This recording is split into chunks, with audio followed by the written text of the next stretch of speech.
Well, it's about time you got here, Slifer Slackers, because we're finally about to move away from the original Yu-Gi-Oh! And move on to one of its many sequel slash also kind of spin-off series.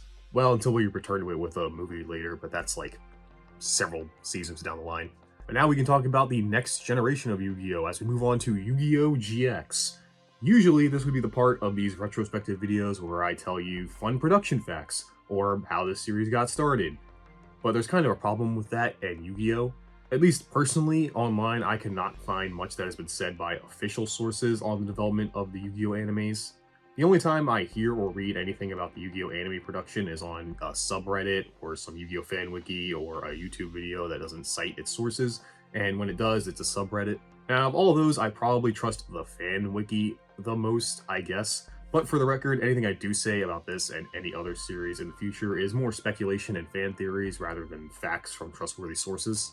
And for Yu-Gi-Oh! GX, I don't really have much. I mean, I guess it's trying to appeal to a slightly younger audience, very slightly, by having it take place in a school. But I think the big reason why everyone sees this as such a departure from the original Yu-Gi-Oh! Is mostly because of the dub, specifically. Because instead of the original Yu-Gi-Oh! Where its music and dialogue is more timeless, you could argue, not saying it's not a product of the early 2000s, it is, but I feel you can turn on the original Yu-Gi-Oh! And not realize it was made in the late 90s. Yu-Gi-Oh! GX is 2000s as fuck. From its music being more rock and roll, to the character's way of speaking, especially the main character Jaden, to the constant references the dub makes, you'll see what I mean. This is definitely a product of its time, and I can see why some people wouldn't like that. They come here for friendship and children's card games. Instead, we get an elephant that sounds like Arnold Schwarzenegger, but that's season 3. Now, GX has way more problems than just being known as a 2000s anime, and we'll get to them when we get to them. But honestly, I kind of like the first season of Yu-Gi-Oh! GX. Well, the first half of it. I think Yu-Gi-Oh! Fans didn't give it a chance really because of how much of a departure it is from OG Yu. But this season introduces a lot of things I like about Yu-Gi-Oh! Not just the anime, but even with the card game.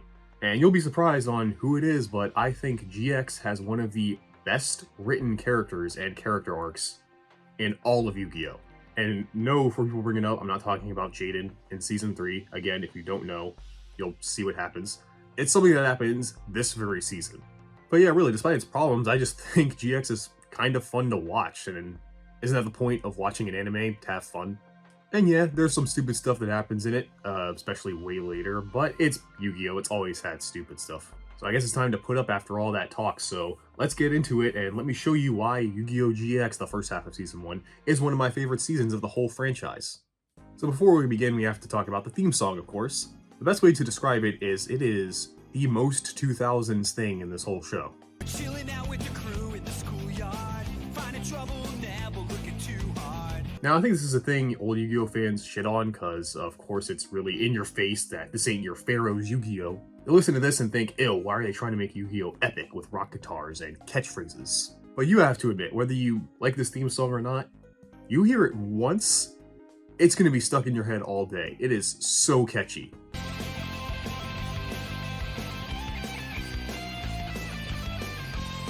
Seriously, go listen to it in full. You will not be able to unhear it for the rest of your week.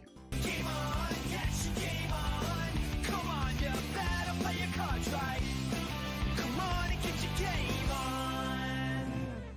And honestly, for a theme song, I think being catchy is all it needs to be. I mean, personally, it's one of my favorite themes of Yu-Gi-Oh! Yes, I even kind of placed it over the original, but that might be kind of biased, I don't know. Our series begins by seeing our new main character, Jaden Yuki. And yes, if you didn't know, Yu-Gi-Oh! Does a JoJo's here and has every protagonist from here on out have a variation of the Yu in Yu-Gi-Oh! Also, like JoJo, they really reach for some of them. Unfortunately for Jaden, that Yuki makes him a protagonist, which means he's running late for something.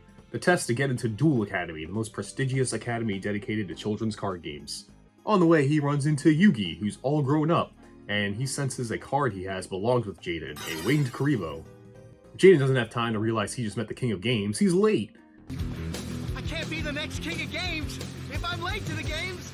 And at the testing site, we are introduced to several other characters. A squeamish boy who just passed named Syrus Truesdale, a British smarty pants named Bashan Masawa, the school's hottie and my wife, Alexis Rhodes, and third-year Zane. None of those losers matter though, well maybe except her. Because there's only one character here that we care about. That's right, throw every other character outside of your mind. There's only one person here that you should pay attention to. And that, of course, is the man, the myth, the legend, the alpha of arrow mages. I'm talking about CHAZZ motherfucking Princeton. First year, obelisk blue, fantastic hair, and probably slept with your mom last night. That's right, that character I was talking about, it's CHAZZ. He is one of my favorite Yu-Gi-Oh characters in the entire series. I'm dead ass serious. Just keep watching, you'll be chazzing it up eventually like me, a cultured individual. I mean, you don't want to be uncultured like Jaden, who barely just makes it to the exam. So late that he's the last one, making the exam go on for longer than it should, and seeing that these new students are trash, the overseeing professor, Dr. Crowler, hearing Jaden arrive late, decides to teach him some manners by dueling him with his own personal deck instead of a test one. Oh, for some reason there's a joke that everyone mistakes Crowler's gender. I'm sorry to interrupt, but one last applicant has arrived to take his exam, Mr. Crowler. Did you just call me mister? Oh, sorry, I'm new here, Mrs. It's weird because they drop it after a few episodes. It comes back like maybe once in season 2. Crowler's a dude, if you're wondering. I'm pointing this out because I, a straight man, declare Crowler as a trans icon. Jaden begins to duel, and everyone is watching because Crowler has some special rare card no one has ever seen. We also see Jaden's deck. He uses elemental heroes, which do okay against Crowler's ancient gear monsters. And then that Wing Karibo card that Jaden got starts talking to him. Jaden, it's your first day of school, don't be weird. But none of that is a match for Crowler's rare card, the ancient gear golem. That is until Jaden uses polymerization to fuse his elemental heroes Avion and Burstinatrix to form elemental hero Flame Wingman. Sorry, you have to say it exactly like that every time. And combined with the card Skyscraper, Jaden defeats the ancient gear golem, winning the duel. Definitely making an impression on everyone watching. And that's the end of the first episodes, and as far as first episodes go for series, it's not very good, mainly because I don't know anything about anything. I don't know about Jaden, why I should root for him, why I should care about Duel Academy, what's the appeal here. It also shoves all the main characters in your face day one without a chance to breathe, and right away we see one of the problems with GX, that it doesn't let it be its own series. As you will see several times, they will call back to the original Yu-Gi-Oh! Very often. So if they're going to keep referencing it, I'm going to compare them to the original Yu-Gi-Oh! Where in that first episode, like it or not, it did its job. Established Yugi, the puzzle, Kaiba, children's card games, friendship, the whole shebang. And that first episode pretty much is what the rest of the series is like. You get it. Here, all this is telling me is, hey, it's more Yu-Gi-Oh! But it's cooler, I guess. And I think that's why so many people didn't watch this show, or at least think lesser of it. The rock music, the way Jaden speaks, saying 2000s lingo like sweetness, and trying to have a million catchphrases to put on a t-shirt. And the animation definitely did not improve since the OG. So yes, I just said a bunch of negative stuff about the very first episode, and I just said this is one of my favorite seasons. And you're probably wondering, well, why did I even keep watching this as a kid when I just said this is a bad first episode? Well, personally, I like Jaden. Yeah, Yugi's cool, but him and the rest of the characters, I think, take everything too seriously. I know that's part of the appeal. It's a children's card game, but they all take it like melodramatically seriously. But Jaden is fun. He's cocky, he's always smiling, and is concerned with having a good time more than winning. I know this is why people don't like Jaden, but I think that's for the wrong reasons, but that's a conversation 2 seasons from now. Also, if you haven't heard, based on some videos I've made on this channel, I kind of like superheroes. I grew up reading superhero comics. I love them. So yeah, it should go without saying that one of my favorite archetypes in all of Yu-Gi-Oh! Since this anime is elemental heroes. I still play it till this day. I should also mention that every season going forward is going to introduce some new mechanic to Yu-Gi-Oh! GX doesn't really add one, well they add something called Contact Fusion, I'll explain in the second season. But it's more focused on just the fusion aspect in general, because they really wanted to buff that mechanic as it was really bad back in the OG Yu-Gi-Oh! Days. Besides fusion, I think most importantly what GX introduces is archetypes, how pretty much every character has an archetype associated with them, like Jaden and his heroes, or Crowler with his ancient gears. I think for the anime this is great because now the cards can embody their personalities and give some insight into the characters based upon how they duel, what their cards do, things like that. For the card game, hit or miss, depends on if you like the archetype. Like, I like heroes, so I'm fine with that. There are definitely some I'm not into, whether it be for their aesthetic or mechanics. But come on, you gotta love the fact that you can use a VTuber deck to take down this one deck that has demons from a hell dimension. That's just kind of fun. But yeah, that's why I kept watching. I mean, I still like Yu-Gi-Oh! At this time. I still like the cards. I wanted to keep seeing them, and seeing Elemental Heroes, I was like, hey, I want some of that. I get it if you're one of those people that was not into this, but hopefully if you're still with me, I can show you, yeah, GX is pretty stupid, but so is the original Yu-Gi-Oh! And like the OG, GX also has its spots of being great and even doing some things better than the original. Anyways, back to the show. Jaden's on his way to Duel Academy via helicopter because it's on an island, where he meets Syrus, his new best friend. Seriously, it's luckily they met because they're actually roommates in the Slifer Red dorm, while Bastion and the other new students made it into Raw Yellow. Yeah, kinda weird meeting at the entrance exams and now roommates? Think we were somehow connected to each other in some ancient life, Jaden? You know, like you were an Egyptian pharaoh and I was the guardian Seto? Told you they reference Yu-Gi-Oh! A lot. Jaden and Syrus go to their new digs, which is a shitty apartment building, where they meet their other roommate, Chumley, who's been at the academy a long time. He mostly lays in bed all day, and not much else, but he explains the caste system here. There are 3 ranks here. The highest, Obelisk Blue, are the best duelists in the school, or people who got in for being in a rich family. The Raw Yellows, the alright duelists, or people from ordinary backgrounds that got in on their own past achievements. And then there's them, the Slifer Reds, the worst, bottom-of-the-barrel, dumb-as-rock students who get no respect or indoor plumbing. If it's not obvious, Kaiba owns this academy, and yes, it is funny he made his god card the uber cool dorm and Yugi's the shit one. He may not be here, but still, Kaiba finds a way to be a dick in the pettiest ways. Gotta love Kaiba. Jaden and Syrus decide to tour the school and run into the big dog of blue eyes, CHAZZ Princeton, who challenges the Slifer Slacker to a duel to see if him beating Crowler was a fluke, but Alexis comes by to remind CHAZZ about the welcoming dinners the dorms are having. Jaden and Syrus leave, but not before meeting Alexis for the first time. At the dinner, they meet their caretaker of the Slifer Red dorm, Professor Banner, and his cat, Pharaoh. Oh, like the Yugioh! Later that night, though, Jaden gets a message from CHAZZ to meet him at the school for a duel. Jaden goes with Syrus, and the two throw down. CHAZZ's deck does not really have an archetype right now, but it mostly includes a lot of very strong and rare monsters. That is important. This will be on the CHAZZ test, and it looks like the CHAZZ is going to wipe the floor with the Slifer Slacker, getting rid of his precious fusions. Until Alexis shows up, having a feeling they'd be here to tell them after-hour dueling is against the rules, and they scatter when security shows up, with Jaden showing Alexis that if the duel continued, he would have used this monster reborn to win. Alright, no need to flex Jaden, the duel's over. Some other day, Crowler has it out for Jaden now due to embarrassing him by losing to a Slifer at the entrance exams. So he hatches a scheme to lure Jaden to the girls' dorm after hours with a fake love letter from Alexis. But Syrus gets it by accident thinking it's for him, and he goes to the... Wow, 4Kids, you weren't even trying with the censorship there. Intern put those swimsuits on in Microsoft Paint or something. But yeah, Syrus goes to the girls' dorm and lives every Japanese man's dream of being tied up by high school girls. Alexis decides to use this as an opportunity though, so she can also have a duel with Jaden, to see if he really does have skills with a Z. Jaden does show up and duels Alexis. If he loses, then him and Syrus will be expelled for trespassing in the girls' dorm at night. Alexis' deck isn't really cool yet, she doesn't have all the Cyber Angels. But I guess this is a good time as any to talk about another problem with the Yu-Gi-Oh! Series as a whole. That problem is very simple. It's called being a woman in Yu-Gi-Oh! There's really not a better way to put it. You may remember the mishandling of My Valentine, and they're not done. You see, the rule in Yu-Gi-Oh! Seems to be if you are a woman in this series that is at all hinted at to be a somewhat competent duelist, like Alexis here, she's apparently the best female duelist at the academy. It's not going to be immediate for Alexis. She's kind of gets through the season pretty unscathed, but trust me, she's going to get woman in Yu-Gi-Oh! Hard later. What does that mean exactly? Well, if you're a woman in Yu-Gi-Oh! You may suffer from one or more symptoms, including, but not limited to, losing a duel against an important character, getting brainwashed, getting kidnapped and used as motivation for the main character, getting brainwashed, having nothing to do after your arc is over and being relegated to Yamcha of standing on the sidelines and commentating on other people's duels, and getting brainwashed. Why yes, I did say getting brainwashed 3 times. It happens a lot. So now in the future, when I say someone got woman in Yu-Gi-Oh!, you'll know what I mean. They got fucked. Not in the way most fans would want them to. Here it sorta happens with Jaden beating Alexis, and it's hinted that Alexis might have feelings for Jaden. Alexis, you've known him for like 3 days. Sometime later, it's time for the promotion exams, where students in red and yellow duel their dorm mates and the winner moves up a level. The year just started.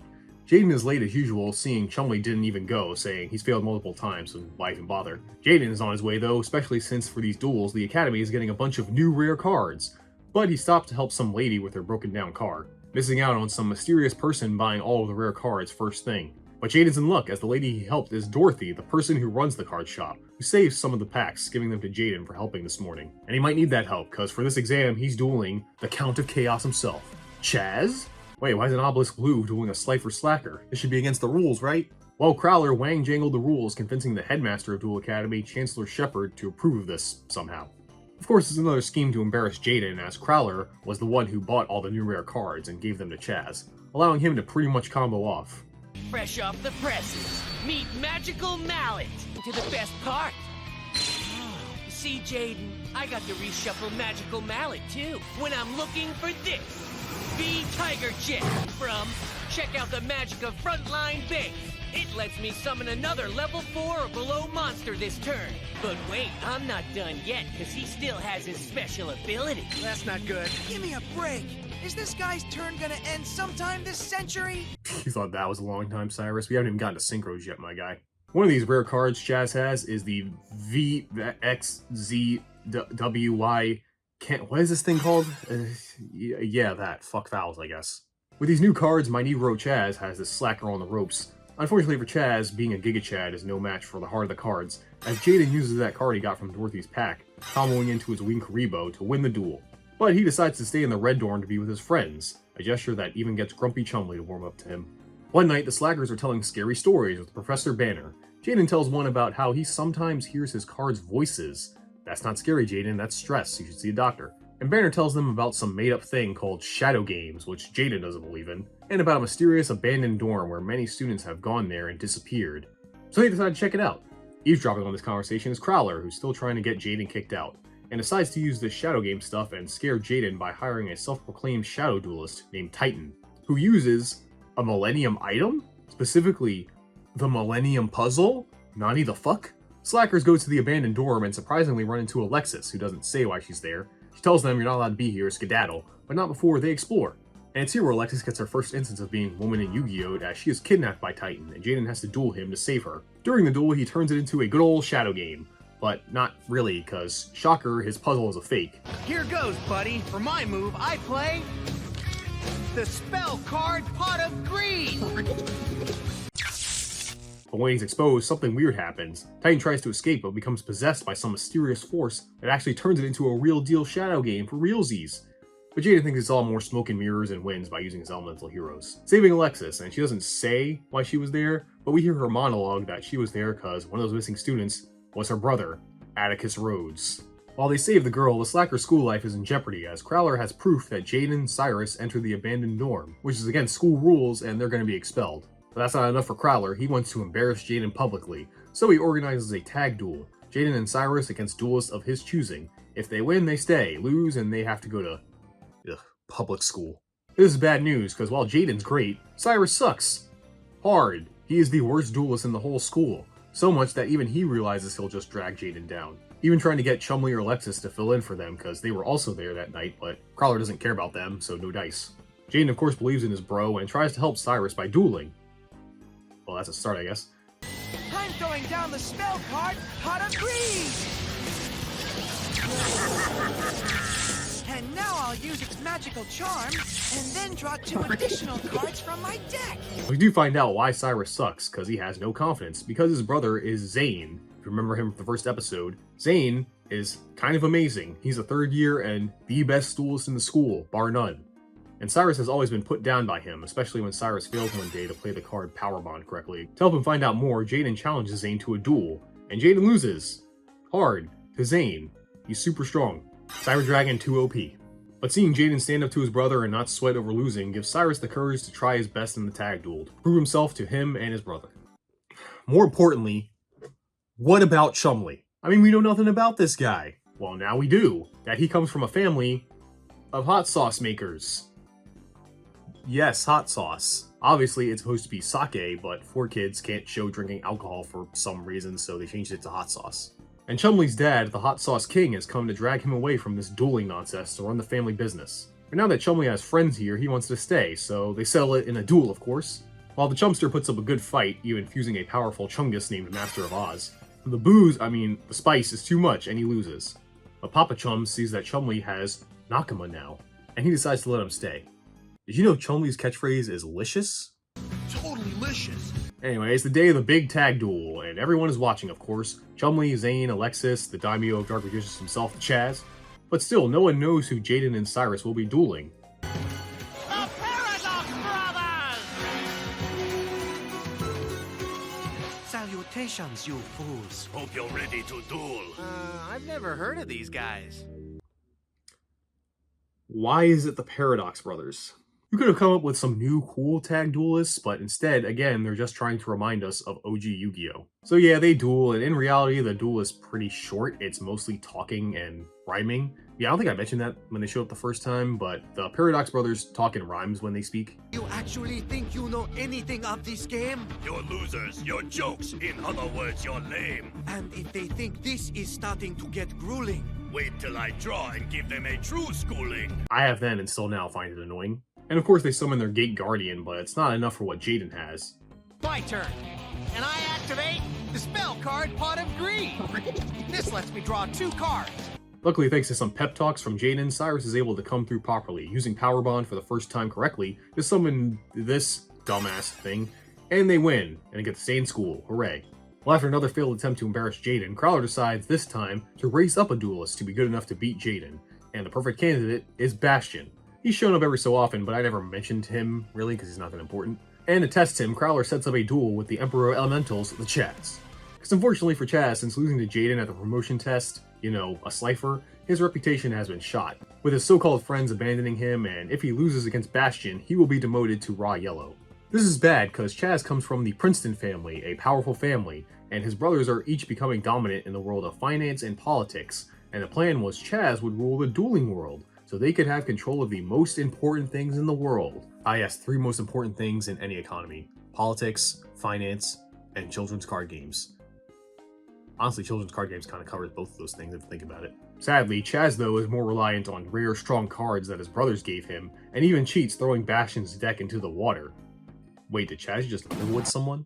Unfortunately, Bastion isn't like other duelists. He doesn't have one deck. He has several, each one with different strategies and tactics customized for every kind of duelist. And it works, as his Hydro Dinos are sadly enough to beat my boy the CHAZZ. But Bastion doesn't accept Crowler's offer to Obelisk Blue, as Bastion promised himself he'd only rank up if he was the strongest duelist of the first years. But even he knows that's Jaden, so he promises he's going to come up with a strategy that will beat Jaden once and for all. More importantly though, the CHAZZ is fed up with Duel Academy and his brothers, and decides that if they aren't going to appreciate his epicness, he's leaving. That's right, they don't deserve you, King. And thus, my friends, this begins the best character arc in all of Yu-Gi-Oh! Oh yeah, the CHAZZ arc has begun, baby, because hold on to your nuts. This is going to be amazing. For that though, more importantly, a dueling monkey escapes from a lab on the island. I'm not going to give any further context to that. And it kidnaps Jasmine. Oh right, some tertiary characters are Alexis's friends. Well, they're more window dressing than friends, Mindy and Jasmine. 4Kids made them typical boy-crazy valley girls. They're ultimately just there. Jaden duels the monkey to save Jasmine, eventually freeing it from the lab, seeing it escape to be with his family. The monkey's name is Wheeler. That's no regular monkey. His name's Wheeler. He's a trained duelist. A dueling monkey? Which I assume Kaiba owns this lab since it's on his island, and I wouldn't be surprised if he made it a rule to name all the test monkeys Wheeler in honor of Joey. Gotta love Kaiba. Later, some Obelisk Blue students decide to mess with the Dark Arts, which summons the spirit of Jinzo, who kidnaps them, and Jaden duels Jinzo to free them. Okay. I don't think so. I'm playing the magic of Pot of Greed. This lets me draw 2 more cards. Then Jaden duels some guy who's trying to get into Alexis's very tiny skirt, and thinks he's trying to make some moves on her. He's voiced by Sonic, that's the only interesting thing about him. Serve it. First, I'm gonna volley a spell card at you. Then Jaden duels a dueling giant, who is actually 2 raw yellows in a trench coat. This should do nicely. I play the spell Pot of Greed. It lets me draw 2 more cards. Then, in honestly one of my favorite episodes because of how stupid it is, Jaden duels Damon, a student who went into the forest to practice drawing cards, because in the cafeteria there is a chance you can get a golden egg witch, which is sort of like a gotcha game of sandwiches. And Damon went to train so hard, he became Tarzan, and even starts speaking like he forgot English, even though he's acting, because at the end he turns back to normal anyway. Seriously, it's a dumb episode. I love it. Some other day, Yugi's deck is touring. Yes, it's his actual deck, I'm pretty sure. And it's coming to Duel Academy next, and we... It's the deck he took with him to Duelist Kingdom, where he defeated Pegasus. Yes, GX, I remember. Duelist Kingdom. And don't forget Battle City, where he used it to beat Seto Kaiba and Merrick. And Battle City, yes, I remember how good it was. Thank you for reminding me. When are you going to start doing anything cool like that? We see Yugi's deck has all the staples in it, except the God cards, of course. And this is a great opportunity for, I forget this guy's name, it doesn't matter, he never comes back, none of this matters. He's a copycat duelist, meaning he has no identity or strategy, he just copies other people. And who better to copy than the king of games? So he steals Yugi's deck, and Jaden, instead of getting it back, decides to appease Copycat by dueling him. Because, I mean, come on, when else is Jaden gonna be able to duel the king of games? Ever. And it's too much, as Yugi's old-ass cards are too good for Jaden, until Winkribo makes him realize that Copycat has the deck, but it's not his, so he can't connect to the heart of the cards. Which you can see by how off-model Dark Magician Girl looks. Like, what the hell is that? How am I supposed to fap to that? I mean, I'll do it, but... I go, and I play Pot of 3! It lets me draw 2 cards. Jaden doesn't need fapping because he's got the heart of the cards, which he uses Flame Wingman again to win the day.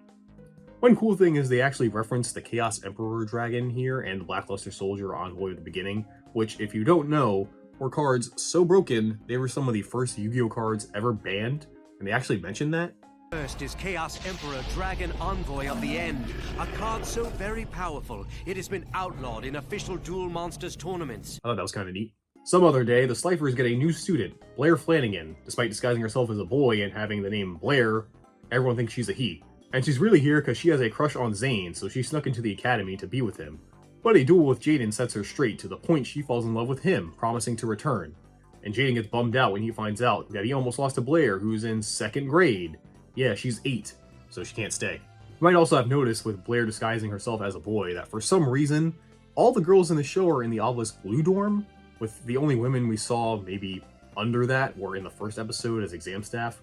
So your question is, huh, that's weird. Does this anime ever explain this? Like, why are all the girls in the Blue dorm specifically?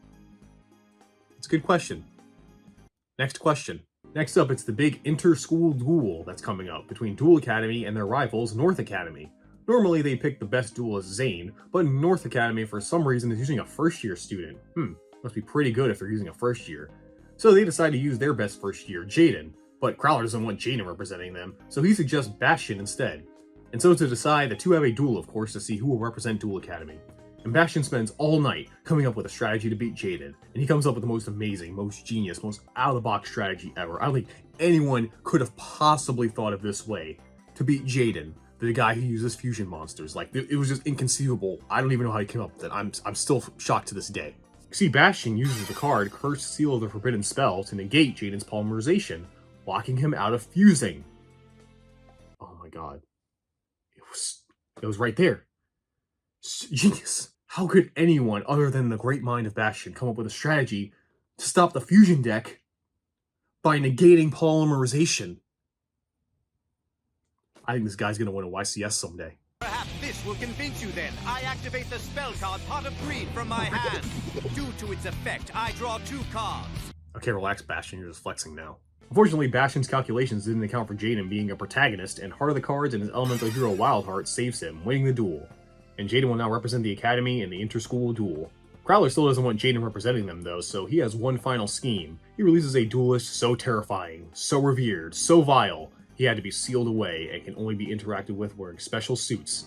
His name is Belowski. He must think I'm easy pickings because I'm in red. Red, blue, yellow, who cares? Those are just symbols the man uses to try to propagate social division. And what awful monster does he use that caused him to be sealed away? Moki Moki. Alright, first I'm gonna summon Moki Moki in defense Modi Modi. Moki Moki. See, this anime is awesome. It's cool. Watch. I'm gonna use my Pot of Greed. It lets me draw 2 more cards. The reason he's sealed away is because Belowski has weird dueling powers that make everyone, well, I mean, how else can you describe it? They're high. You gotta chill out, man. What? You're surrounded by this negative energy, dude. You can't bring that to a duel. What? Sing our mantra, man. Mantra? Moki Moki. Doesn't affect Jaden though, because he's also a special duelist, so he wins. Who gives a shit about Jaden though? Let's check back in with the Führer of Floodgates himself, the CHAZZ. Lousy scrubs. Who has kinda gotten shipwrecked since leaving and stranded in the middle of the ocean. It's all part of the plan, alright? He eventually washes up on some island where a stranger ruins all of his cards, but gives him an Ojama yellow card as a consolation, which is a terrible card. That's when CHAZZ finds out that he's at North Academy, but a guy at the gate says he can only get in by going around the island, putting together a deck with random cards no one wanted, to make a deck of 40. Of course, he's the god of goblins, so the CHAZZ does it. And I guess he's feeling graceful today, so CHAZZ actually gathered 41 cards, because that guy was missing one, and he tries to give him the Ojama yellow, Until he can't, because the card fights back and reveals he's a duel spirit. And yes, Chazz, like Jaden, can see duel spirits. That's their official name, by the way. Ojama asks Chazz to help him find his brothers, and Chazz decides to keep the card just to get him to shut up. But no time for duel spirits, because the Chazz has got to show these North Academy stomps what's up. So he beats all their asses with a mishmash of cards he found in the dirt. The headmaster, who turns out to be the guy who gave Chazz the Ojama Yellow, was testing him this whole time, and he's so impressed that he asked Chazz to be the representative for North Academy in the duel against Duel Academy. And Chazz agrees, showing up at Duel Academy, surprising everyone that yep, he's the first year that they chose. Unfortunately for Chazz, this duel is so big it's going to be broadcast worldwide by his brothers, who show up saying they're giving him one last chance to make up for embarrassing them by dropping out of Duel Academy. So they give him a bunch of rare broken cards to use in his duels so the world can see a Princeton win and he can be redeemed.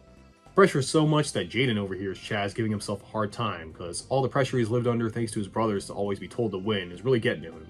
Come on! Show them that CHAZZ Princeton is no slacker! That you're worthy of the Princeton name! You've got to do your part, Chazz! You've got to show them that you're supreme! Now go and win! Go and win! Go and win! Damn, I feel you, bro. Why you always fucking my nigga up? The duel begins, and Chazz starts off good, beating Jaden, and during the duel, Jaden tries to convince Chazz to duel for fun and for himself, and not merely what his brothers want. But that's when his brothers notice that he's not using the rare cards they gave him. Ha! And I activate the spell card, Pot of Greed! Now I'm allowed to draw 2 additional cards from my deck to my hand. Here's one, and now, here's number 2!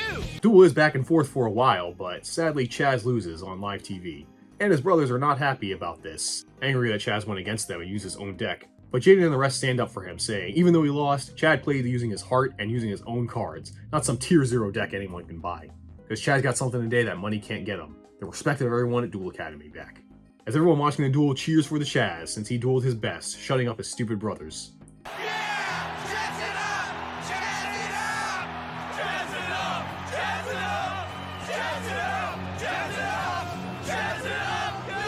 With that, Chazz decides to leave North Academy, and that Duel Academy would suffer without him, so he re-enrolls. Unfortunately for him, he's now technically a new student, and he's not connected with his family anymore, so he has to start in the red dorm with those Slifer slackers. Who cares, we got our Chazz back, baby, Chazz it up! And that, my friends, is one of the reasons why Chazz is the High King of Harpies, him deciding to take Jaden's advice and duel for fun and himself instead of his brothers.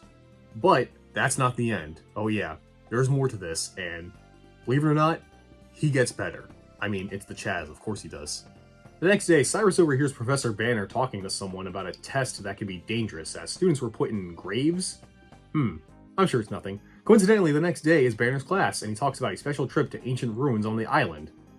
Man, this island has everything. Only Jaden, Syrus, Chumley, and Alexis show up. And they should have skipped like everyone else, because they all suddenly get transported to some strange dimension where everyone but Jaden is about to be buried alive in coffins by a mysterious magical gravekeeper. Bro, I'm just taking this class for credits, man. And Jaden has to save them by dueling, of course. Oh, and did I mention this is a shadow game? I activate Pot of Greed. Now I can draw 2 cards from my deck. First, I'm activating Pot of Greed! And with this spell, I can draw 2 more cards! Whoa, a rare twofer. Jaden wins, of course, and everyone is safe. The important thing here is that Jaden, for winning, gets half of a special necklace, and the Gravekeeper comments that only one other person has ever passed this test. Okay, so we're about halfway through Season 1, and I think that's when I'm going to end this video for now. Now, some of you may be thinking what me and many others were thinking at this time. We're currently on episode 29, by the way, just for reference. And you might be wondering, when's something going to happen? Now, usually, again, I want to compare it, but they keep bringing up OG Yu-Gi-Oh! And by this point, they were balls deep in Duelist Kingdom. Here, the most that's happened are mini-arcs, like the Tag Duel and Chazz's Greek Tragedy backstory, with some stuff set up like the Abandoned Dorm. There's no, like, actual plot going on. There's no bad guy to stop, no motivation for duels outside of having them, I guess. There's no story. You also may be asking yourself, Bri, you said this is one of your favorite seasons, but you've done nothing but making fun of it and shit-talking it the whole time, even glossing over some episodes. What's the deal, man? You've been lying? Well, sure, story-wise, it's not that great. But what keeps me watching is the duels. You can actually follow along with them now. Sure, they're still won by made-up new cards pulled out of Jaden's ass, get them out of very specific situations, because that's unfortunately how this card game is designed. But when you know a new card or see an old one, they actually do the card effect from the real card. None of that, the card does whatever is convenient for the time BS from the OG show, even though it makes no sense outside of the rules of the card game. Here, by this point, the game in real life had established rules, and the anime follows them, making the turn-by-turn much easier to follow, as the characters now play it like a duel would go in real life with these cards. Not to mention they do actual good combos and play good cards sometimes. Like Jaden does a combo several times that was actually banned because of how good it was, using the card Mirage of Nightmares to draw 4 cards on your opponent's turn, but you have to discard them randomly at the beginning of your turn. Not too great, until you combo it with a card like Emergency Provisions that destroys it and gives you life points. Yeah, a combo that lets you draw a new hand and heal yourself. See why it was banned? But that's cool that it's actually in the anime, and remember, they talked about the Chaos cards being banned. I like the duels way more because now, more than ever, I can do the shit from the anime in real life. They're cool to watch now, and if you're new, you can actually learn something like that combo by watching them. Also, personally, I think the show is just easier to watch. Look, today with streaming and binge watching, you can watch all of Yu-Gi-Oh! In one sitting in one place. But back in the day, if you missed one episode of those 4-part duels, well, wait till they show it again or buy a DVD, idiot. Here, with the duels being contained to 1, maybe 2 episodes, it's more watchable in syndication, because if a duel is boring, you don't have to worry about watching it for another 5 episodes. It's done, move on to the next one, and if you missed one, doesn't matter, you can just watch the next one and it's going to be the full duel in that one episode. It's more digestible to me. You can pop in any episode and watch it, move on. I like that. Also, it gives a chance to show more cards and new strategies, and yeah, not all of them are bangers, but I like the variety that's offered with all the duelists being shown. So yeah, I like Season 1 of GX, not because of really better characters or better writing or even animation that's surprisingly worse, but more for meta things like how the card game functions and how I watch shows. Unfortunately for me, but good for you, I guess, because you're some weirdo, GX all of a sudden, 30 episodes in, has the audacity to start having a story. I can't have anything nice. Like I said, we'll talk about that next time when we begin the Shadow Rider arc, aka the downfall of GX.